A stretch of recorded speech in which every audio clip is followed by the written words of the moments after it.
A cidade, onde a vida acontece, é a manifestação mais representativa dos lugares, diz Milton Santos. Mas não se trata da cidade dos mapas ou aquela percebida do alto, ou ainda das cidades fotografadas ou que estão no imaginário social, ainda que todas elas se refiram à cidade terreno. É a cidade corpo que dá vazão à cidade terreno, que diz o significado dos territórios da vida. Na cidade corpo, território de existência, lugar de construção de subjetividades, a mobilidade é veloz, e ao mesmo tempo, na modernidade, também é imobilizadora. É a velocidade da contemporaneidade que desequilibra e obstrui, no terreno da própria cidade, o corpo em sua condição de ser e em sua capacidade de experimentar. O caminhar pela rua, que faz com que o corpo do sujeito se deixe atravessar pelo corpo da cidade, transformando-se nela, ao mesmo tempo que a transforma, é transgressão, diante do movimento constante que nos tira do lugar. É este corpo do sujeito que concede existência à cidade terreno, e com o seu vagar, passo a passo, desafia a velocidade que rouba lugares. A vida urbana é feita das relações corpo-cidade, espaço-movimento, afeto-ação. O corpo experimenta a cidade. A cidade é cidade-corpo. O que dá consistência às ruas? O corpo. Qual a consistência própria à cidade? A rua. A relação entre ambos, corpo-rua, manteria o caráter público da cidade? Ao contrário dos imóveis que pertencem desde quase sempre a alguém, as ruas não pertencem a ninguém em princípio. Porém, na atualidade, tal ideia parece alheia à cultura moderna e às suas práticas políticas. Afinal, no mundo em que tudo é de alguém, e ter é o verbo que faz a existência do corpo no Ocidente, cabe pensar a rua como pública, território de compartilhamentos, sem nenhuma ressalva. Ela é realmente para todos, e o corpo pertence-nos ou pertencemos ao corpo? Somos o corpo e é por meio dele que somos capazes de experimentar o mundo. É o corpo que dá lugar para o pensamento e a diferença. Não à toa, o direito à cidade, enquanto conceito, surgiu ao se analisar a reforma urbanística que atua, direta e indiretamente, com o intuito de expulsar para os subúrbios os trabalhadores, destituindo-os da urbanidade e da vida urbana, isto é, da possibilidade de vivenciar e experimentar a cidade. Tratava-se, naquele momento, de uma crítica à reforma urbanística que se deu em Paris no final do século XIX. Contudo, podemos perceber claros paralelos dessa experiência com a constituição da região central de Florianópolis. O centro da capital catarinense, outrora moradia de boa parte da população negra da cidade, foi aos poucos passando por um processo de gentrificação que empurrou para os morros e demais áreas periféricas o povo preto que ali habitava. A ocupação do maciço do Morro da Cruz é emblemática desse processo. A territorialização do maciço ocorre em momentos distintos, tendo sido inicialmente ocupadas as encostas por ex-escravizados libertos ou fugidos no final do século XVIII, constituindo-se como local de refúgio. Com o movimento higienista e sanitarista do início do século XX, a população pobre residente do centro da cidade é expulsa e passa também a ocupar o morro. O terceiro momento de ocupação do maciço é marcado pela construção da Ponte Hercílio Luz, em 1920. Grande parte dos operários que trabalharam na construção da ponte vieram de fora. Foram, em grande medida, esses trabalhadores, somados às famílias que moravam nos arredores e foram também expulsos para o andamento das obras, que passaram a ocupar no maciço as áreas que hoje correspondem ao Morro da Queimada, ao Morro do Bode e ao Morro do Mocotó. Notadamente, vários desses trabalhadores e suas famílias migraram à capital vindos de quilombos de Santa Catarina, o que leva parte do maciço do morro a estar hoje em processo de reconhecimento como quilombo urbano. Se a cidade se constitui em um espaço de encontros potencialmente conflituosos, o urbanismo segregacionista atua contra a cidade, uma vez que contribui para anular aquilo que é ou deveria ser peculiar e mais característico da vida urbana, os espaços de encontro e de convívio das diferentes classes e grupos sociais. Nesse sentido, podemos especular sobre a miríade de bons encontros que foram impossibilitados de acontecer no centro de Florianópolis, em função da gentrificação pela qual este território passou e ainda passa. É curioso notar a centralidade geográfica da localização do maciço na capital catarinense, tendo vias de acesso que ligam o centro da cidade, a Trindade e a UFSC. No entanto, a invisibilização periférica a que é submetido o seu terreno pelo poder público o leva a ser considerado uma zona periurbana, ou seja, uma área localizada no centro da cidade, mas que, no entanto, não pertence à dinâmica dessa centralidade. Este conceito nos leva a pensar as fronteiras presentes em uma cidade, que nem sempre correspondem às fronteiras físicas, geográficas. Elas podem ser também fronteiras sociais, que servem para separar, através de interações sociais, aqueles que são ou não são bem-vindos. Porém, nas experiências de fronteiras, também não há somente conflitos e intolerância, mas cooperação e integração. Elas não são apenas limites, são entre espaços, espaços entre dois, fissuras do visível. Elas operam como territórios potenciais de encontro, são interfaces. Elas se entrecortam, evidenciando vários mundos e poderes, que se perpassam. A pele e tudo mais que diz respeito ao corpo e à cidade esconde uma condição que vibra uma fronteira. Cada parte do caminho, da rua, do corpo, da cidade, há alguma convocação para se viver o diferente, para se abrir ao outro. As fronteiras são permeadas por esse risco, o outro. A partir daí, é na cidade que nos misturamos, mesmo quando não há desejo de mistura, desenhando com nossa heterogeneidade uma configuração plural e metamórfica, híbrida e contraditória. Antagonismos diversos se inscrevem no corpo da cidade. A cidade-corpo é lida e reescrita a cada dia, pelos sujeitos que se evidenciam nela, criando-se territórios que podem, portanto, se encontrar ou, na mesma medida, não coincidir. Os diferentes territórios que percorrem a cidade se entrecortam no campo dos exercícios de poder e dos afetos. Surgem aí os modos de subjetivação que inventamos e reinventamos a todo momento nos fluxos territoriais. Já parou para pensar quem são as pessoas com quem você cruza nas ruas? São pessoas com deficiência? São os ditos loucos? São pessoas em situação de rua ou quem são? Já parou para pensar em quais são os comércios e lojas que você tem acesso? São feiras orgânicas, lojas de produtos naturais e shoppings? E quanto aos lugares onde se levam as crianças para brincar? No seu bairro tem parques e praças? Já parou para pensar nos serviços que você tem acesso? O hospital, a escola e seu transporte são públicos ou privados? E sua vida? Ela acontece nos limites do condomínio, nos andares de algum prédio, no alto de algum morro ou aonde? Por onde você anda? Os lugares a que tem acesso? O que você come, consome e vê? Quais são seus direitos ao circular pela cidade? O biopoder intenciona homogeneizar os corpos, impondo-nos, assim, formas de habitar a cidade.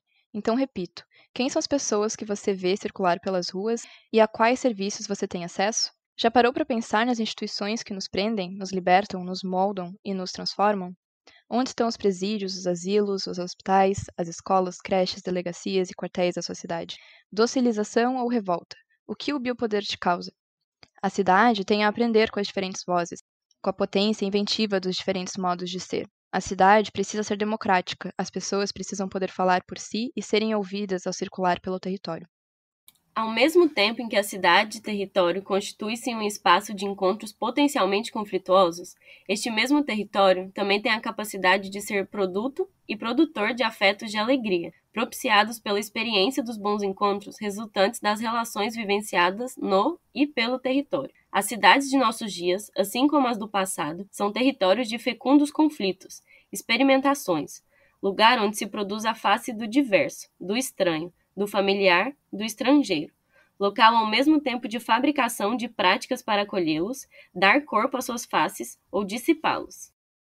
Dessa maneira, pode-se atribuir a expansão, o aumento da potência de vida, da capacidade de existir, de afetar e de ser afetado, pelas formas como se experienciam esses territórios. Logo, esse mesmo território, utilizado também como instrumento de poder sobre a população e potencialmente produzindo sofrimentos ético-políticos por meio da segregação, da exclusão, da inacessibilidade e do apagamento de determinados corpos territórios, também propicia o estabelecimento desses vínculos e relações positivas. Elas, por sua vez, possibilitam a criação de um coletivo vivo e unificado e, portanto, a busca pela liberdade, a transformação social e a consciência daquilo que nos afeta. Considerando também que, segundo Spinoza, a essência de tudo se encontra na natureza, há de se pensar que o próprio território também é capaz de nos constituir, já que pelo princípio da imanência, o que perdura é a coincidência entre o ser, o agir e o existir. Todos estes materializados por essas relações em movimento construídas em torno do território. Como o território tem contribuído positivamente para a formação de nossas subjetividades, para o estabelecimento de bons encontros? Como os espaços têm possibilitado a construção de afeto de alegria entre as pessoas, os acontecimentos? Quais territórios, com suas especificidades e historicidades, têm o poder de proporcionar a construção de uma coletividade? Quem são aqueles que têm tido bons encontros com os territórios que os constituem? A relação envolvendo o espaço territorial e o corpo, e aqui a gente já pode entender o corpo como espaço-corpo, e esta relação, ela própria, como corpo também, essa relação espaço territorial e corpo constitui um emaranhado de experiências. O corpo e o território não se restringem às superfícies onde se inscrevem os acontecimentos. Ainda que também o sejam, eles são mais do que isso. O corpo produz os acontecimentos, enquanto o território é a condição à ação, aos acontecimentos. A partir dessa ideia, podemos compreender o corpo como uma possibilidade de transgredir as delimitações normativas e territoriais. Transgressão ativada por meio do encontro, do corpo com o corpo, do corpo com a cidade. Lembremos-nos de que a ocupação do espaço não é unilateral. Se nos apoderamos do espaço, o espaço também age sobre nós e nos domina de diversas formas. Portanto, ao se ter garantido o direito à cidade, esse trânsito corpo-cidade se configura como um elo, uma possibilidade de conexão, a qual é proveniente da alteridade. A experiência corporal precisa necessariamente ser uma prática de abertura, um campo aberto à experimentação e potência de invenção. Para tanto, é preciso gerar composições, sem a dominação de termos identitários. É preciso resistir no sentido de inventar. Assim, a subjetividade, em sua condição inescapável de criação, permanece no corpo, fugindo ao consenso imposto, ao totalitarismo, às identidades e reflexões. Deste modo, em vez de produzir cisões no tecido urbano, é possível dobrá-lo, de modo que não se rompa, mas cresça em volume e se multiplique. Essas dobras da cidade são feitas no tecer de redes de lugares, de apropriações múltiplas, com os corpos plurais que agem e tecem desenhos no mundo. Uma subjetividade rebelde pode emergir de forma descontínua na relação corpo-cidade. Por isso, a democratização do direito à cidade é imperativa para que os corpos possam retomar o controle que lhes é negado e instituir novas formas de viver, produzindo, dessa maneira, uma transformação no estatuto do visível nos centros urbanos. Ao identificarmos os processos subjetivos em sua relação intrínseca com os processos espaciais, deparamo-nos com a homogeneização e com um paradoxal modo de subjetivizar hegemônico. Vejamos. A imagem do corpo perfeito, forte, magro, liso, disciplinado. A imagem da cidade perfeita, limpa, ordenada, segura, disciplinada. Há uma produção de padrões de consumo que sintonizam a cidade gentrificada, higienizada, controladora e o corpo saudável, virtuoso e disciplinado. Sonha-se, no corpo e na cidade, com a ausência do risco. São estratégias de controle, praticadas no seio da biopolítica. Milton Santos afirma que aos pobres, aos negros, à comunidade LGBT, aos quais não experimentam a cidade em sua plenitude, resta a invenção. Esta população desconhece ou desconsidera as regras inscritas no cotidiano urbano. Em seus ritmos e em sua passagem, produzem novos sentidos na cidade, encaminham novos significados à cidade-corpo, explorando diferentes e imprevisíveis experiências. Novos modos de vida são inventados nas fronteiras, nos lugares do encontro. Desse modo, a resistência emerge por sobrevivência, mesmo que o custo da conservação seja o próprio corpo. Assim, os subalternizados evidenciam que não se pode usar a memória como matéria congelada, pois, de fato, a memória é geradora do futuro e não mercadoria. Assim, eles escapam do totalitarismo da racionalidade, como também escapam aos rigores das normas rígidas, criando novos territórios urbanos. Ao se desvencilharem das normas de controle, eles grafam, no terreno, caminhos de resistência à reprodução da cidade luminosa, criando usos não previstos, gerando movimento e novos sentidos. Eles recolocam o encontro, a seiva do urbano, em cena. Controlar, Hospício, Disciplinar, Escola, Segregar, Presídio, homogeneizar, igreja, expulsar, quartel, gentrificar, polícia, sou mulher, sou LGBT, sou negra, sou pobre, periférico, magro, gordo, branco, feminista, estudante, limpo, saudável, obediente, criar, cidade, transgredir, corpo, resistir, fronteiras, inventar, subjetividades, afetar, espaços, transformar, território, encontrar, o outro, o outro, o outro,